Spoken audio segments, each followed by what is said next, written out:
own fellow Americans?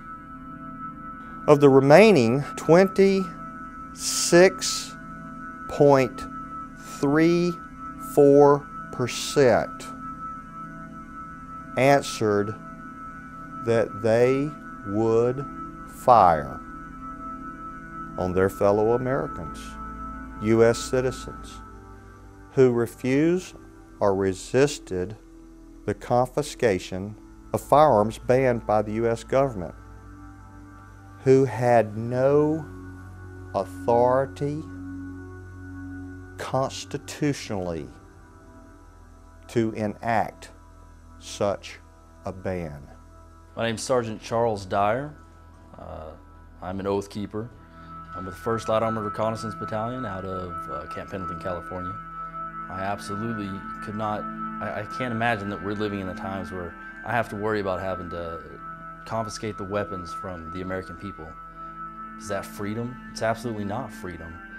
That I have to worry that we're gonna quarantine a city for the purposes of keeping them in their hostage, like Katrina? Absolutely not. That's not freedom in any way that you can think of it. I'm almost speechless whenever I try to talk about this because I can't imagine that we're living in this kind of time. It really bothers me, absolutely. Because of the quotation March 11th, 1993 by President Clinton, because of the Clinton assault weapons ban that was being enacted, I formed a scenario that I knew would be explosive, shouldn't have been, but because of the times and the machinations of certain forces to disarm the American people. I don't care whether it's your governor or your senator or your representative or your president. I'm sure you can look at instances, days within having sworn his oath, the person violates it blatantly. That's a dangerous thing.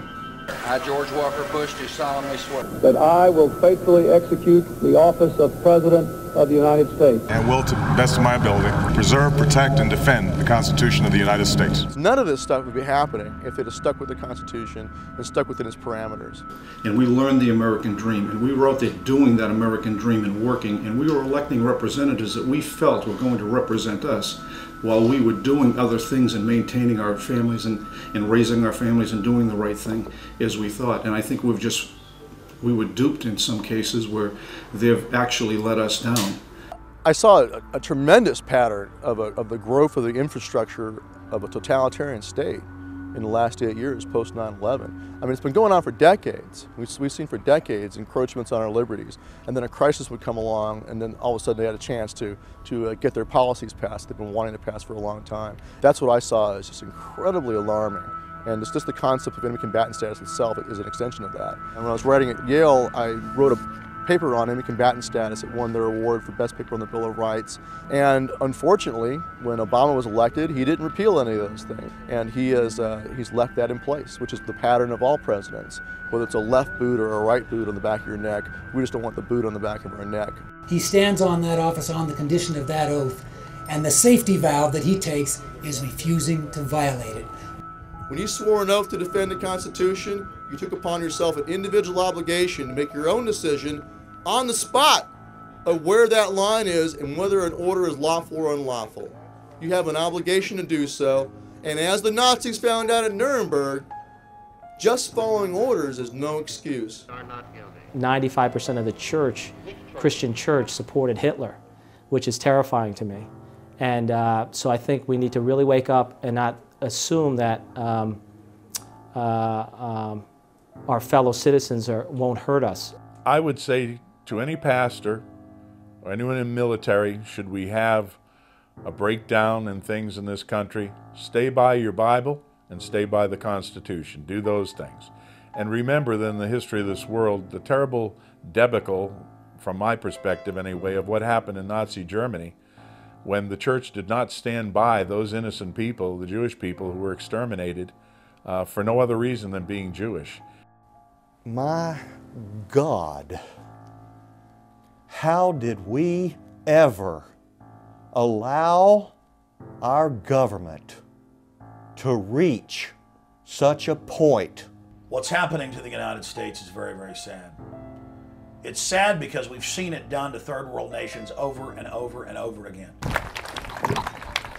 I would like to ask that all of you just take a moment, take a deep breath, and realize the solemn nature of this occasion, because those of you who so choose will be swearing an oath.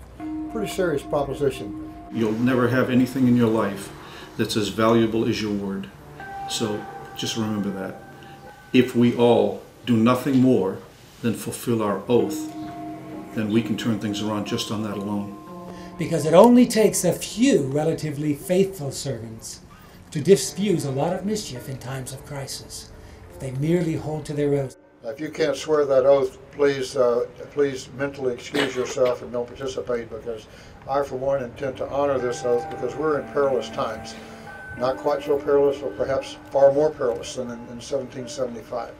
Please raise your hand thusly, and when you hear me say "I," pronounce your own name. I, Larry Bailey, do solemnly swear or affirm that I will support and defend the Constitution of the United States against all enemies, foreign and domestic. That I will bear true faith and allegiance to the same. That I take this obligation freely. Without any mental reservation or purpose of evasion. Pledging my life, my fortune, and my sacred honor. So help me God. Welcome, my brothers and sisters, to our great fraternity.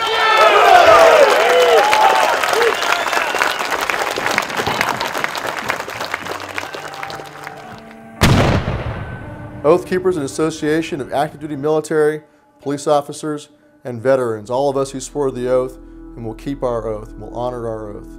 If you swore an oath to defend the Constitution, honor your oath by joining us, the Oath Keepers, and become an Oath Keeper.